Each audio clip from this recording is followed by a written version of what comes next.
¿Qué tal? Sean bienvenidos a esta nueva cápsula jurídica en la cual hablaremos sobre el legado digital. Como siempre, agradecemos su suscripción a nuestro canal y los invitamos a que compartan el contenido de este video con las personas que pudieran estar interesadas en el mismo. Y tal y como lo pueden apreciar en su pantalla, los temas que abordaremos a continuación son los siguientes. En principio hablaremos sobre el patrimonio digital, así como la integración del mismo, para posteriormente referirnos al legado digital regulado en el Código Civil vigente en la Ciudad de México, para finalizar con el tratamiento del derecho al olvido del patrimonio digital y su inconstitucionalidad. Y en este orden de ideas, pues bueno, cabe señalar que, como seguramente ustedes ya lo saben, muchas personas pasan una buena parte de su tiempo en Internet, construyendo de esta manera un patrimonio digital muy importante, porque podríamos darnos cuenta a nuestro alrededor que muchas personas invierten tiempo en redes sociales, tal vez Instagram, tal vez Facebook, y no solamente para mirar esas redes sociales, sino también para crear contenido, subir información, subir algún texto, subir alguna fotografía, etcétera. Y toda esta información forma parte de nuestro patrimonio. Ahora bien, la información procedente de plataformas como las ya mencionadas, Facebook, Instagram, X, YouTube o redes de mensajería, forman parte del patrimonio de una persona. Entonces ya no vamos a entender al patrimonio como el conjunto de bienes, derechos y obligaciones, sino que también dentro de este concepto hay que tomar en consideración el aspecto digital, las imágenes que subimos a estas redes sociales, la información como pueden ser claves, contraseñas, cuentas bancarias o banca móvil, etcétera, ya que los datos personales que se incluyen en todas estas plataformas, en estos portales de Internet, etcétera, forman parte de la red universal de la Internet. Ahora bien, dentro del patrimonio digital podemos nosotros identificar cuatro elementos: cuentas electrónicas, perfiles de redes sociales, cuentas de correo electrónico y también plataformas en línea. Vamos a analizar brevemente cada una de ellas. Por lo que se refiere a las cuentas electrónicas, cabe destacar que existen datos de acceso, saldos, pagos, transacciones o contratos.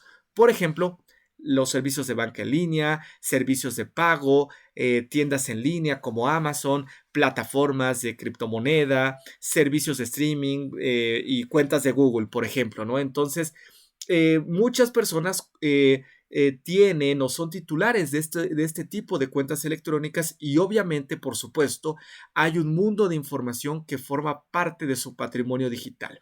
También tenemos los perfiles de redes sociales y cada vez crecen las redes sociales, se diversifican y por supuesto los usuarios de las mismas van en aumento. Y existen datos de acceso en estas redes sociales, información de perfil, mensajes, imágenes, videos compartidos en distintas plataformas como las que ya habíamos mencionado anteriormente: Facebook, Instagram, WhatsApp, etcétera. Entonces, hay un mundo de información de los usuarios de estas redes sociales y, por ejemplo, cuando suben tal vez una fotografía de manera permanente o una historia que quieren conservar de manera permanente o destacada, por supuesto que toda esta información forma parte de su patrimonio digital. Y qué decir del envío de mensajes que también se realiza a través de estas plataformas. Ahora, cuentas de correo electrónico. También este tipo de comunicación ya tiene bastantes años de uso. Se utiliza para fines personales, incluso laborales, empresariales, etcétera. Y en las cuentas de correo electrónico encontramos datos de acceso, mensajes y contactos en los buzones de correo electrónico, como lo es Gmail, que podríamos decir que es el más popular. Tal vez hay otros servicios de correo electrónico, por supuesto. Ahora, eh, podríamos mencionar también las plataformas en línea, en las cuales existen igual datos de acceso, detalles de contratos, imágenes, videos compartidos, listados de transacciones o datos comerciales. Algo muy común, canales de YouTube, que también es una plataforma que ha ido en aumento y que también se monetiza el contenido cumpliendo con ciertos requisitos, servicios en la nube, software de finanzas, ¿no? Que es muy común encontrar ya a personas que, por ejemplo, invierten a través de aplicaciones o plataformas. Bueno, pues entonces estos son los elementos que vamos a encontrar del patrimonio digital. Ahora, ¿qué pasa con toda esta información? Ya hemos hablado de cuentas de correo electrónico, redes sociales, cuentas electrónicas, etcétera. ¿Qué pasa con esta información cuando la persona que es titular de la misma fallece? Porque cuando vive, pues bueno, puede manejar a su conveniencia toda esta información. Pero cuando fallece, ¿qué sucede con esas fotografías, con esos videos, con esas claves, con esas contraseñas, etcétera? Bueno, pues resulta que el 4 de agosto del año 2021 se publicó en la Gaceta Oficial de la Ciudad de México la adición del artículo 1392 bis del Código Civil vigente en esta entidad federativa, en el cual se reguló el legado digital. Y pues conforme a esta disposición jurídica, tenemos que este legado puede consistir en la titularidad sobre bienes o derechos digitales almacenados en algún equipo de cómputo, que es muy común encontrar que en computadoras existe esta información, aunque conforme a la base de la tecnología, las personas han abandonado las computadoras tal vez porque igual su manejo ya no es tan sencillo, para sustituirlos por equipos más modernos y sobre todo más pequeños y que se pueden transportar de una manera más sencilla, como puede ser un dispositivo móvil o un celular, por ejemplo. Entonces, vamos a encontrar esta información en equipos de cómputo, servidores, plataformas de resguardo digital, dispositivos electrónicos, como lo habíamos mencionado, redes sociales, que es muy común que la gente tenga su información en redes sociales, o dispositivos físicos utilizados para acceder a un recurso restringido electrónicamente. Y pues bueno, por supuesto, en el legado digital vamos a encontrar como una característica esta restricción a los recursos a través de claves o contraseñas. Ahora bien, estos bienes o derechos digitales pueden consistir en estos dos apartados. Número uno, cuentas de correo electrónico, sitios, dominios, direcciones electrónicas de Internet, archivos electrónicos como podrían ser imágenes, fotografías, videos, etcétera. Entonces, digamos, es el primer rubro del patrimonio digital. Pero también tenemos otro apartado importante, consistente en claves, contraseñas de cuentas bancarias o de valores, aplicaciones de empresas, de tecnología financiera. Ya habíamos dicho que, por ejemplo, después de la pandemia o durante la misma, comenzó a incrementarse la cultura de la educación financiera y la inversión. Y pues una herramienta para invertir, por supuesto, que son las plataformas digitales o las aplicaciones. Cuentas, claves, etcétera, de los cuales el testador sea titular o usuario y para cuyo acceso se requiera de un nombre o clave de usuario y también de una clave y contraseña. Entonces, esto para que no cualquiera tenga acceso a este tipo de información. Entonces, estos son los dos grandes rubros del patrimonio digital. Toda la información digital y las claves de acceso, si es que lo queremos decir en pocas palabras. Ahora bien, los datos necesarios para el acceso, dice también la legislación en la Ciudad de México, a los bienes o derechos digitales podrán ser resguardados por el notario. ¿Por qué? Porque básicamente este legado digital se otorga a través de un testamento público abierto, que es aquel que se otorga ante notario público. Entonces el notario interviene en el otorgamiento de este tipo de testamentos y por supuesto en el otorgamiento, perdón, de un legado digital. Entonces el testador podría decidir qué va a pasar con todo su patrimonio una vez que éste fallezca. ¿Y dónde lo hace? A través de su testamento público abierto con el apoyo, la asesoría y también la fe del notario público.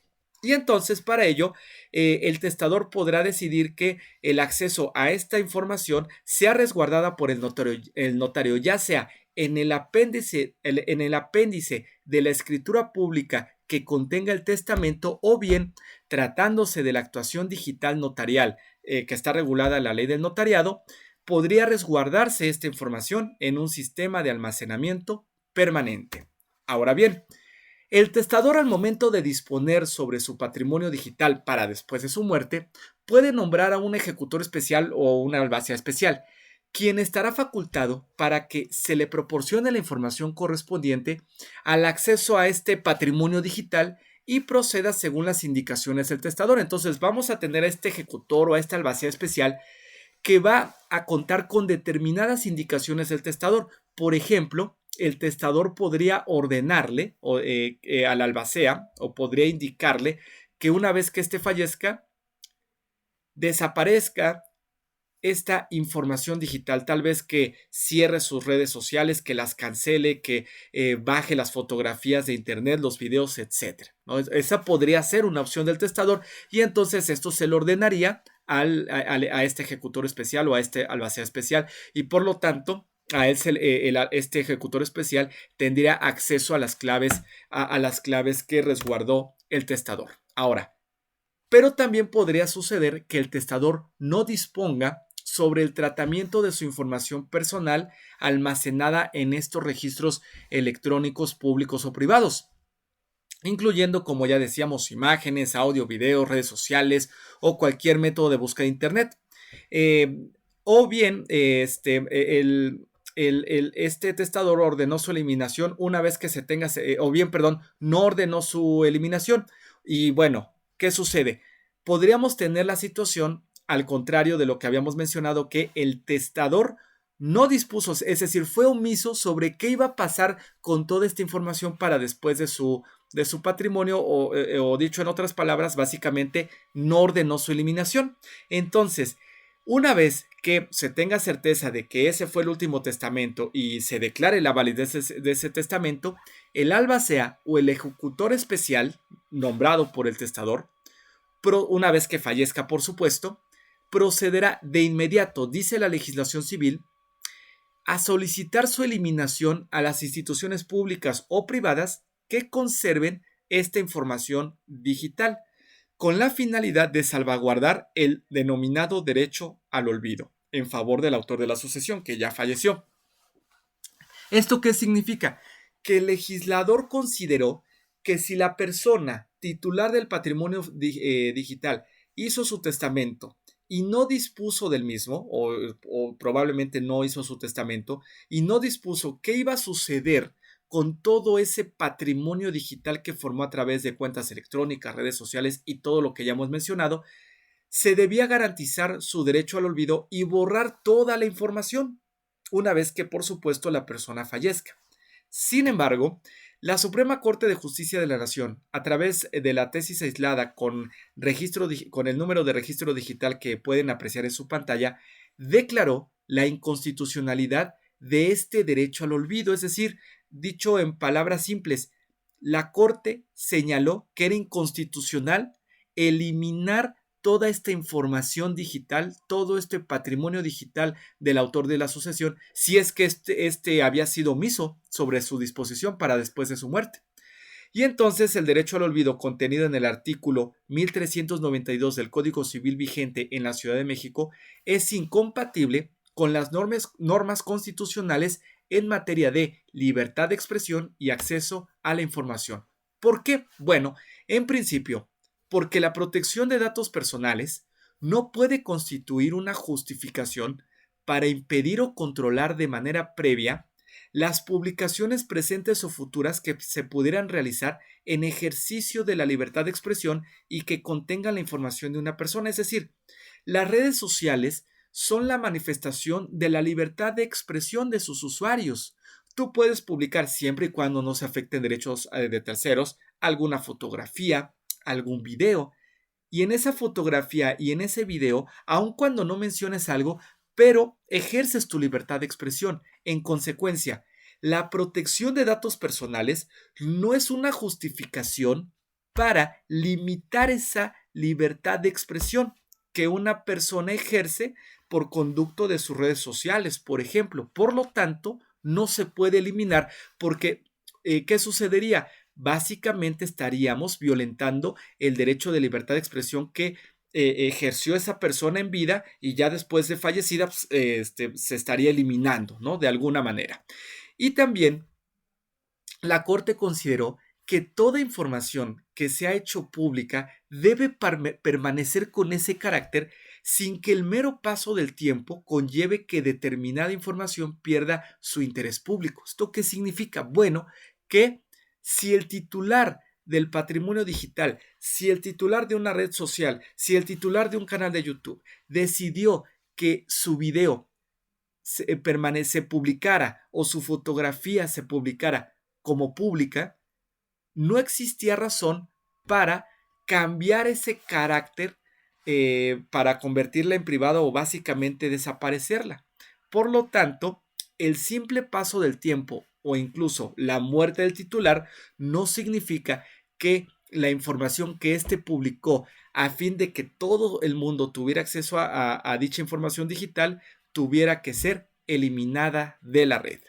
Y pues bueno, también cabe señalar que la Corte consideró que no puede asignarse a entidades privadas como pueden ser o tales como motores de búsqueda en Internet la obligación de vigilar y determinar qué información cumple con una función pública y cuál debe eliminarse de los resultados de búsqueda. Esto no es posible o no tendría que ser así porque estas instituciones privadas o estos entes privados no cuentan con determinados criterios o lineamientos para hacer una exclusión de qué tipo de información cumple una función pública, ya que esto le corresponde al Estado.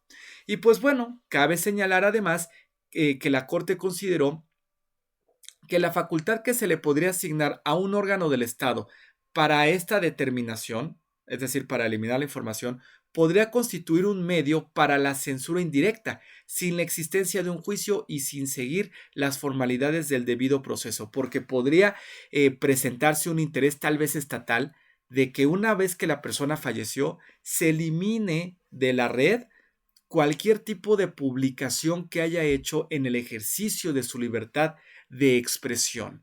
Por lo tanto, debe permanecer esa información si es que su titular no decidió otra cosa. Y pues bueno, con esto concluimos el video de esta ocasión. Como siempre, agradecemos la atención al mismo y los invitamos una vez más a que se suscriban a nuestro canal y activen la campana de notificaciones para que estén enterados de nuestro nuevo contenido. Muchas gracias y hasta la próxima.